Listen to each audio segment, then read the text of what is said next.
Assalamualaikum warahmatullahi wabarakatuh. Halo sahabatku semua dimanapun kalian berada. Bertemu lagi bersama saya di channel YouTube Nenek Sakila. Nah teman-teman semua, hari ini saya hari kedua di Wisma Atlet ya, untuk menjalani karantina karena saya baru pulang dari luar negeri ya. Dan untuk semua BMI atau TKW, TKI yang baru pulang dari luar negeri, semua di karantina di Wisma Atlet ini. Tapi kali ini saya ingin bercerita yang khususnya ya, yang berada di negeri Cina, yang bekerja di sana dan tidak punya visa alias ilegal ya teman-teman. Karena saya tahu di negara Cina itu semuanya ilegal ya teman-teman. Jadi video saya kali ini saya ingin menjelasin untuk sahabat-sahabat semua yang berada di Cina ya teman-teman. Nah, untuk teman-teman yang berada di Cina yang belum 2 tahun, di sini saya ingin bercerita yang belum 2 tahun, yang lebih 2 tahun, dan yang nggak punya paspor alias paspornya mati atau paspornya hilang ya teman-teman. Jadi saya ingin menjelaskan satu persatu ya teman-teman. Nah, yang pertama saya ingin menjelaskan untuk kalian semua yang belum 2 tahun di negara Cina. Nah, yang belum 2 tahun di negara Cina dan gak punya visa, kalian masih beruntung karena kalian masih bisa bayar denda ya, masih bisa bayar denda tanpa penjara ya teman-teman. Itu bagi yang punya paspor ya. Kalau yang gak punya paspor itu kemungkinan di penjara dulu ya, dan penjaranya nggak lama, cuma sekitar 2 minggu ya teman-teman, bisa kurang dari itu ya. Nah ini yang untuk belum 2 tahun ya, kalian cukup ke kantor polisi dulu nyerahin diri, nanti itu saya jelasin belakang ya. Nah, dan saya ingin bercerita yang sudah 2 tahun lebih ya teman-teman. Untuk yang sudah 2 tahun lebih, kalian semua tetap harus menjalani penjara semua ya. Ini peraturan untuk tahun ini ya, atau mulai bulan kemarin ya teman-teman. Untuk yang sudah 2 tahun, bagi yang sudah 2 tahun, sudah 2 tahun lebih, yang punya paspor, nggak punya paspor, semuanya sama, harus menjalani penjara dulu. Nah seperti itu teman-teman. Nah untuk yang ketiga, saya jelasin yang sudah lebih 2 tahun tidak punya paspor ataupun paspor sudah mati. Nah ini yang agak rumit ya teman-teman. Untuk teman-teman semua yang sudah 2 tahun lebih dan tidak punya paspor ataupun paspor sudah mati, kalian diwajibkan untuk cari paspor paspor atau SPLP ya, SPLP, surat perjalanan laksana paspor ya teman-teman. Itu carinya di KJRI ya teman-teman. Nah di sini saya ingin cerita tentang untuk yang ketiga ini ya teman-teman. Jadi seperti ini teman-teman, kita nggak usah nyuruh orang lah, cukup saya jelasin di sini. Pokoknya gampang banget. Kalau nyuruh orang, kalian habis duit banyak, toh prosesnya tetap sama ya teman-teman. Seperti ini teman-teman ya, kalian cukup datang ke kantor polisi, nyerahin diri ya, bilang, Pak Polisi, saya mau pulang ke Indonesia, paspor saya sudah mati ataupun saya nggak punya paspor. Nah seperti itu teman-teman ya. Nanti di kantor polisi kalian dicarikan tempat tinggal. Kalian ditanyain sudah punya tempat tinggal atau belum. Kalau belum, kalian dicarikan tempat tinggal sama Pak Polisi. Sambil nunggu panggilan ini, mungkin di situ cuma sehari 2 hari ya teman-teman, dicarikan tempat tinggal itu. Nah setelah itu nanti kalian dipanggil. Bagi yang nggak punya paspor itu disuruh ke KJRI dulu, cari SPLP atau surat perjalanan laksana paspor. Setelah itu dapat, nanti kalian dibawa Pak Polisi untuk dipenjara, yaitu penjaranya nggak sama kayak mafia ya. Nggak kayak penjahat ya di penjara itu ya. Cuma ya kita tetap dikasih makan sehari 3 kali, tapi makan seadanya ya teman-teman, harus prihatin dulu di sana. Seperti itu teman-teman, kita jalaninya ya.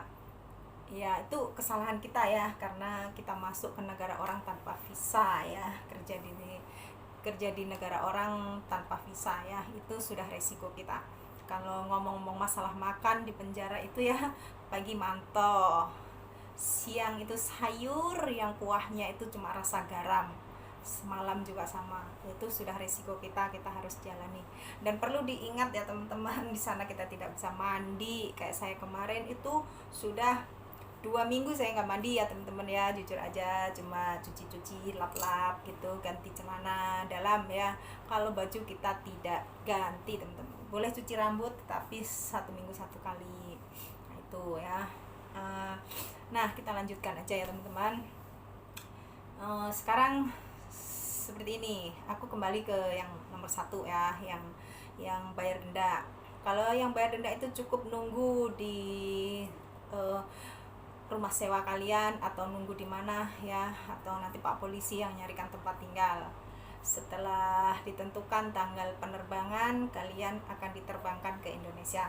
Nah untuk yang nomor 2, ini dan nomor 3 ini yang kalian menjalani penjara ini, kalian nanti akan dipanggil Pak Polisi untuk menjalani penjara ya. Setelah keluar dari penjara, ngomongnya gimana ya, maaf ya teman-teman, ngomongnya agak kerepotan. Setelah keluar dari penjara, intinya setelah kalian di penjara, nanti dijemput juga sama Pak Polisi yang nganterin kalian ke dalam penjara itu ya teman-teman.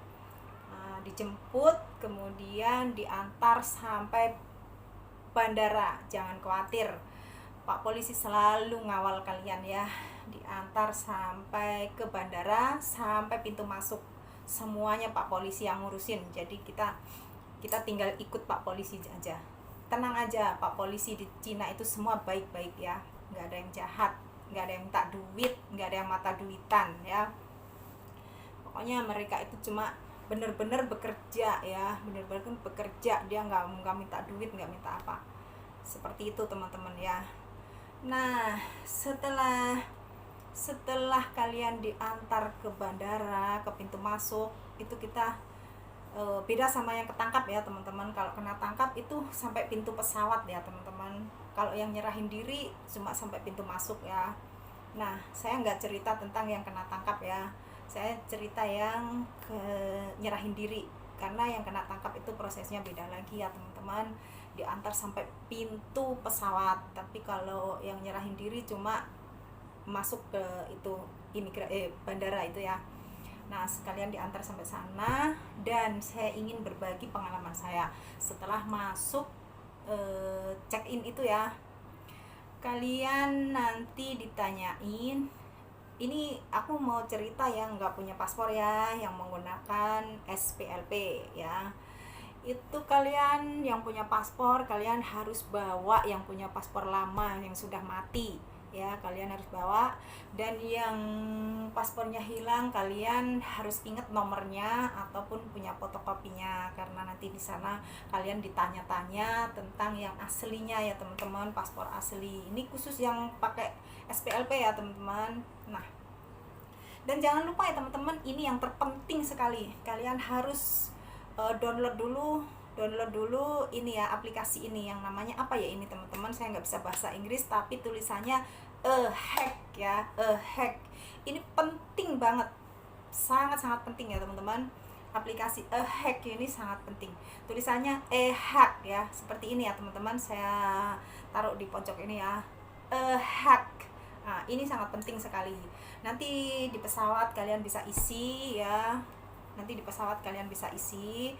di situ disuruh tulis nama, terus nomor paspor yang SPLP itu atau paspor yang asli kalian.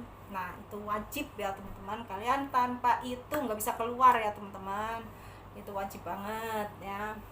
Nah seperti itu teman-teman ya. Setelah itu nanti setelah sampai di Bandara Soekarno-Hatta atau Bandara Jakarta ya, kalian sudah diarahkan, sudah ada arahan dari Pak TNI ya teman-teman ya. Jangan khawatir ya, Pak TNI di sini juga baik-baik, TNI Indonesia juga baik-baik semua ya. Jadi kalian jangan dengerin calo-calo ya, di situ ada calo-calo, kalian jangan dengerin ya. Pokoknya ikutin arahan petugas di situ teman-teman, seperti itu ya. Nah, kalian nanti di situ aku sudah bikin videonya gimana caranya keluar, itu sudah ada videonya sebelum ini ya. Maaf karena saya videonya yang itu dulu baru yang ini ya teman-teman. Jadi kalian bisa lihat video saya sebelumnya ya, yang cara keluar dari Bandara Soekarno-Hatta. Seperti itu teman-teman ya pengalaman saya. Jadi untuk teman-teman semua yang ingin pulang ke Indonesia, mungkin dari Taiwan juga mungkin hampir sama lah dari Taiwan, karena saya juga pernah di Taiwan pulang pakai SPLP ya, cuma kalau dulu nggak dikarantina. Nah teman-teman, sebaiknya tonton juga video saya sebelumnya yang ingin pulang, karena di situ ada cara-cara keluar dari bandara. Seperti itu teman-teman. Semoga bermanfaat untuk teman-teman semua yang berada di luar negeri yang ingin pulang ke Indonesia. Mohon maaf kalau video saya cara ngejelasinnya kurang itu ya. Kalau kalian yang ingin pulang dan tidak paham dengan bahasa saya dengan kata-kata saya, mohon komen di bawah, nanti saya akan jawab ya teman-teman. Insya Allah saya jawab. Ini saja pengalaman saya dan penjelasan saya, semoga bermanfaat untuk sahabat-sahabat semua yang di luar negeri dan ingin pulang ke Indonesia ya. Dan saya minta doanya, karena saya hari ini hari kedua untuk menjalani karantina. Mohon doanya ya, nanti tanggal 7 saya mau tes swab lagi untuk yang kedua ya. Tes swab yang kedua saya tanggal 7. Doain hasilnya negatif ya teman-teman, dan saya bisa segera pulang ke rumah. Itu saja ya teman-teman, mohon maaf bila ada kekurangan, dan semoga bermanfaat untuk sahabat-sahabatku semua. Terima kasih. Assalamualaikum warahmatullahi wabarakatuh. Jangan lupa like, comment, dan share. Dan bagi yang belum subscribe, tolong ya dukung channel saya dengan cara subscribe. Aduh, ngomongnya tidak apa-apa ya teman-teman. Assalamualaikum warahmatullahi wabarakatuh.